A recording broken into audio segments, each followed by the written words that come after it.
दलित समाज की लड़कियों, तुम दूसरी जाति में भले ही प्रेम प्रसंग चला लो, नैन मटक्के लड़ा लो या कितना भी एक दूसरे के लिए चोंच लड़ा लो, लेकिन जब बात शादी की आएगी तो कोई भी तुमसे शादी नहीं करेगा।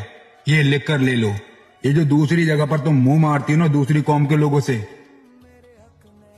ये लोग सिर्फ जिस्म चाटने के बहाने तुम्हें ब्यूटीफुल बोलते हैं, बहुत अच्छा बोलते हैं, लेकिन जब बात शादी की आती है तो यही लोग ये कहते हैं, अरे तू नीची जाति के, मैं ऊंची जाति का हूं, तेरा मेरा कोई मेल नहीं है, मेरे परिवार वाले राजी ना होंगे। लेकिन हमारे समाज की आजकल लड़कियां इतनी अंधी हो गई कि अपने समाज के लोगों को छोड़कर दूसरे समाज के लोगों से प्रेम प्रसंग करती हैं, नैन मटक्के लड़ाती हैं, चोंच लड़ाती हैं। तो वक्त रहते सुधर जाओ, बाद में रोती फुरती हो कि मेरे साथ ये हो गया, वो हो गया, मुझे इंसाफ दिलाओ, ये कराओ वो कराओ। इसलिए कहते हैं अगर प्यार मोहब्बत कर रही है तो अपने समाज के भीतर रहकर करो, वरना फिर बाद में चीखना चिल्लाना मत।